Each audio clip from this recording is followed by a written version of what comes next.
Gita drawing room में पोंछा लगा रही थी। सास ससुर और दोनों बच्चे ड्राइंग रूम में ही थे।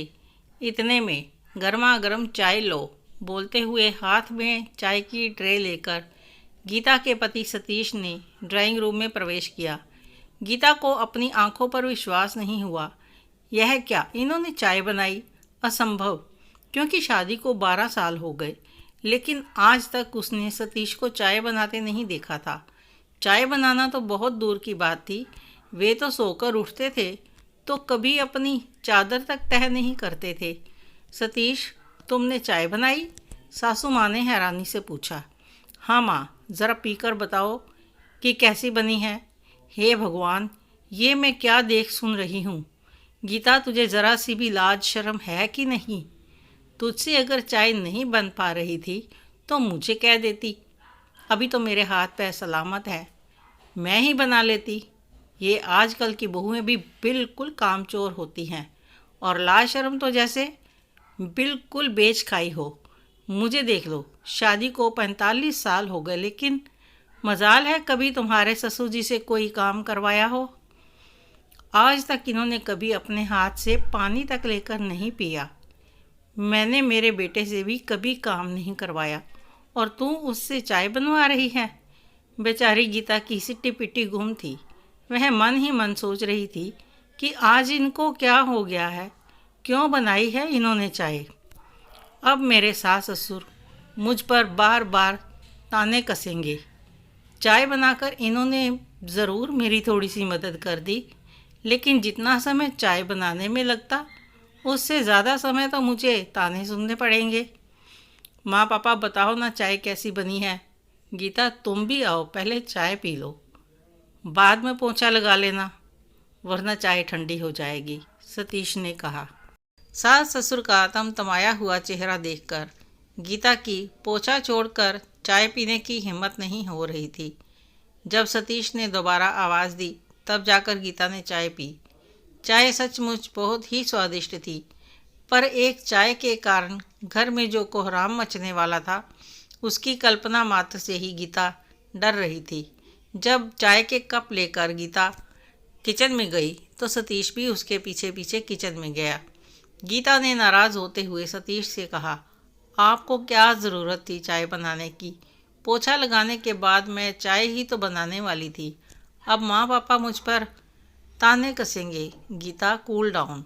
सिर्फ चाय ही नहीं, अब तो मैं जितना हो सकेगा हर काम में तुम्हारी मदद करूँगा। क्या मतलब? मतलब ये है कि अभी लॉकडाउन की वजह से मेरी छुट्टियां हैं। आज लॉकडाउन को 1 हफ्ता बीत गया है। जब छुट्टियां शुरू हुई थी तो सोचा था कि मैं अपने परिवार के साथ समय व्यतीत करूँगा। माँ पापा और बच्चों के साथ तो समय बिता रहा हूँ, लेकिन मैं देख रहा हूँ कि तुम्हारे पास तो समय ही नहीं है। सॉरी, आज से मैं काम थोड़ा जल्दी जल्दी ख़त्म करने की कोशिश करूँगी। मैं समझ रहा हूँ कि तुम भी हमारे साथ समय बिताना चाहती हो, लेकिन अभी मेरे और बच्चों के घर पर रहने से हम सब लोग देर से सोकर उठते हैं, जिस कारण तुम्हारा पूरा रूटीन गड़बड़ हो रहा है, और काम वाली बाई भी नहीं आ रही है। मैं पिछले 6 दिनों से देख रहा हूँ कि तुम्हें एक पल की भी फुर्सत नहीं है।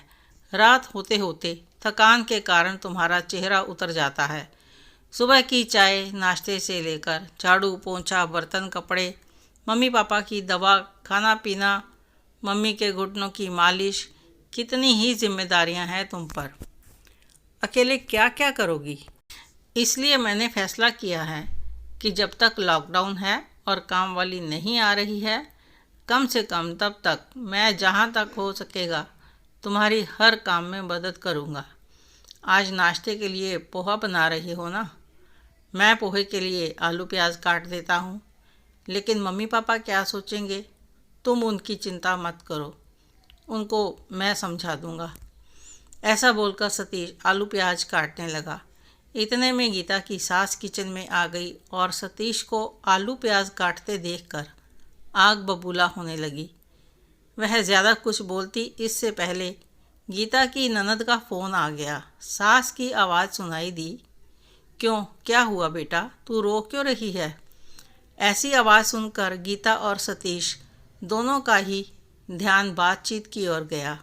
वह बोल रही थी, ऐसा कैसे कर सकते हैं तेरे सास ससुर? तू भी तो हाड़ मास की बनी है। जब काम वाली बाई भी नहीं आ रही है तो अकेली जान झाड़ू पोंछा बर्तन कपड़ा खाना बनाना और घर के बाकी के काम कितने काम करेगी तू? दामाद जी घर पर हैं तो तेरी थोड़ी बहुत मदद उन्हें भी तो करवा देनी चाहिए। दामाद जी को फ़ोन दे, मैं उनसे बात करती हूँ। क्या तू ही दामाद जी से बात करने से मना कर रही है? तो मैं क्या कर सकती हूँ? तेरी सास की उम्र भी कोई ज़्यादा थोड़े ही है। वह भी मेरे बराबर की 60 के लगभग ही होगी। वह भी तो थोड़ा बहुत काम कर ही सकती है। तेरी सास को थोड़ा समझना चाहिए। देख बेटा, धीरज रख, थोड़े दिनों की ही बात है। लॉकडाउन ख़त्म हो जाएगा तो काम वाली भी आ ही जाएगी। सास की बातों से सब समझ में आ रहा था। फिर भी सतीश ने अपनी माँ से पूछा, मम्मी क्या हुआ है नेहा को? वह रो क्यों रही थी? क्या बताऊँ बेटा, उसकी सास तो बहू को नौकरानी से भी बदतर समझती है। अब काम वाली नहीं आ रही है तो अकेली जान कितना काम करेगी। इतना बोलते ही शायद सास को अपनी गलती का एहसास हो गया था, इसलिए बात को पलटते हुए वह सतीश से बोली, बेटा आलूओं में स्टार्च होता है, इसलिए उनको काटने के बाद पानी में डालना। ला गीता, आज पोहे मैं बनाती हूँ। वैसे भी तुम्हारे कि आज उन्हें मेरे हाथ के बने हुए पोहे खाना है। मम्मी जी में आया ऐसा बदलाव देखकर सतीश गीता की ओर देखकर मंद मंद मुस्कुराने लगा। अब तक बहू की जो तकलीफ़ उसे दिखाई नहीं दी, वही तकलीफ़ जब बेटी पर आई तो सासू माँ को एहसास होने लगा कि यह सब कुछ तो मेरे घर में भी हो रहा है। तो वह भी एकदम से पलट गई। आपको यह कहानी कैसी लगी कमेंट करके ज़रूर बताएं। कहानी अच्छी लगी हो तो लाइक करें, शेयर करें, सब्सक्राइब ज़रूर करें। धन्यवाद।